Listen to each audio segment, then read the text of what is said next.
আরজিকর কাণ্ডের পর রাজ্যের প্রশাসনিক প্রধান মুখ্যমন্ত্রী মমতা বন্দ্যোপাধ্যায় রাজ্যের সমস্ত হাসপাতালগুলোর পরিকাঠামো ও নিরাপত্তা জোরদার করার ব্যবস্থা নিয়েছেন। সেই মতো নদিয়া জেলার বিভিন্ন হাসপাতালে চলছে পরিদর্শন ও পর্যবেক্ষণ। একইভাবে আজ নদিয়ার নবদ্বীপ স্টেট জেনারেল হাসপাতালে পরিদর্শনে আসেন নদিয়ার জেলা শাসক এস অরুণ প্রসাদ। নবদ্বীপ স্টেট জেনারেল হাসপাতালের নিরাপত্তা এবং পরিকাঠামো থেকে তিনি অত্যন্ত খুশি।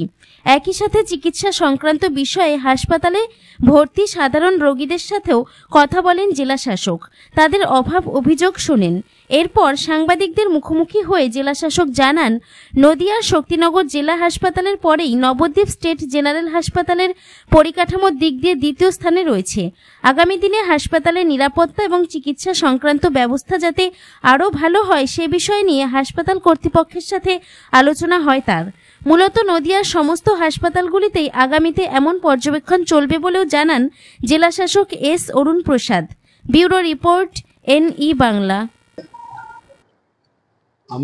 আপনারা জানেন, আমরা গত সপ্তাহ নদিয়া কৃষ্ণনগরে আমরা একটা মিটিং করেছি, যেখানে সমস্ত হসপিটালের কর্তৃপক্ষ যারা আছে, যেমন state general hospital, district hospital, sub division hospital এবং JNM থেকে যারা সুপার প্রিন্সিপাল যারা ছিল তারা উপস্থিত ছিল। তাদের সাথে হসপিটালের যে পরিকাঠামো পরিষেবা ব্যবস্থা আছে সেটা নিয়ে বিস্তারিতভাবে আলোচনা হয়েছে, রিভিউ হয়েছিল। আমরা এবার পরবর্তী পর্যায়ে আমরা বিভিন্ন আলোচনাগুলো করেছি, সেগুলো আমরা পরিদর্শন করে দেখছি যদি কোনো ইমপ্রুভমেন্ট করা যায়, এখানকার পরিষেবার মধ্যে কোনো আরো উন্নতি আনা যায়। আর পেশেন্ট পার্টিদের সাথে আমরা ইন্টারাকশন করে দেখছি তাদের যদি কোনো অসুবিধা হচ্ছে কিনা, সেই সূত্রে আজকে এই পরিদর্শনটা করা হচ্ছে। আমরা আজকে নবদ্বীপ স্টেট জেনারেল হসপিটালে আছি, তো এখানকার পরিকাঠামো যেটা আমরা দেখেছি কি সেটা অন্য জায়গা থেকে ভালোই আছে। আমি এখানকার ডক্টর এবং যে মেডিকেল অফিসার ইনচার্জ আছেন তার সাথে ইন্টারাকশনও করেছিলাম। এখানে সিসিটিভি পর্যাপ্ত পরিমাণে আছে, ইলুমিনেশনও অ্যাডিকুয়েট আছে। আর এখানে একটা নতুন ওয়ার্ড তৈরি হয়েছে যেটা ECRP ফান্ড থেকে, যেটার মধ্যে আমরা আজকে ভিজিট করেছি, যেটার মধ্যে আপনারা এখন আছে।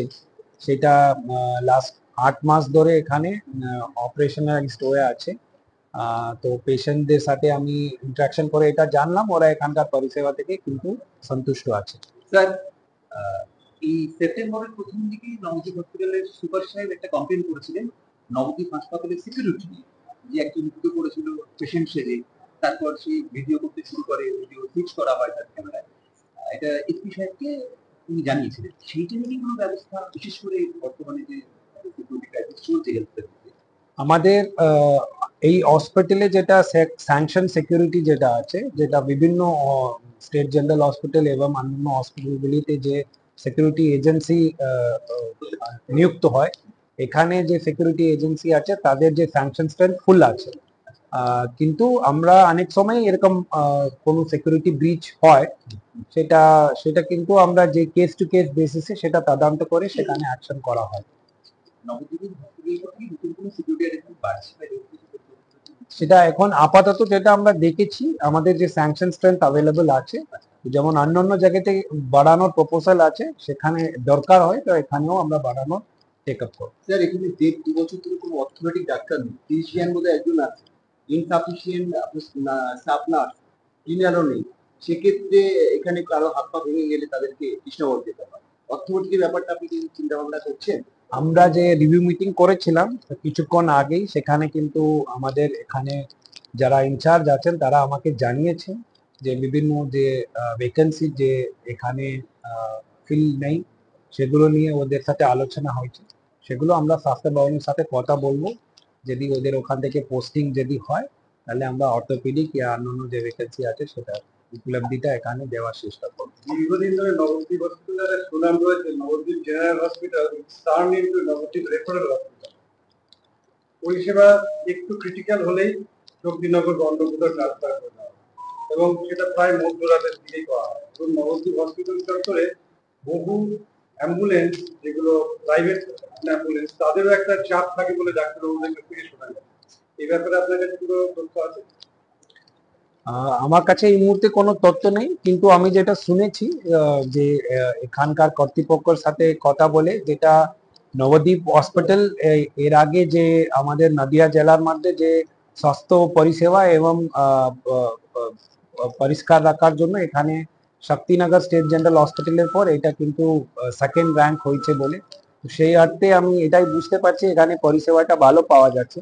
রেফারেল নিয়ে আমি এটা বলবো কি রেফারেল প্রসেস যেটা আছে সেটা একটা টেকনিক্যাল এবং মেডিকেল প্রসেস আছে। আমরা কাউকেই বাধ্য করতে পারবো না কি আপনি রেফার করে নিজে ট্রিটমেন্ট করুন, সেটা একটা সম্পূর্ণ একটা টেকনিক্যাল ব্যাপার। তো আমাদের যেটা আছে অনেক সময় শক্তিনগর হসপিটালে না হলে জেএনএম এ রেফার করতে হয়, জেএনএম থেকে ক্যালকাটাও রেফার করতে হয়, সেটা পেশেন্টের জন্য যেটাই বেস্ট সেটা করা হবে।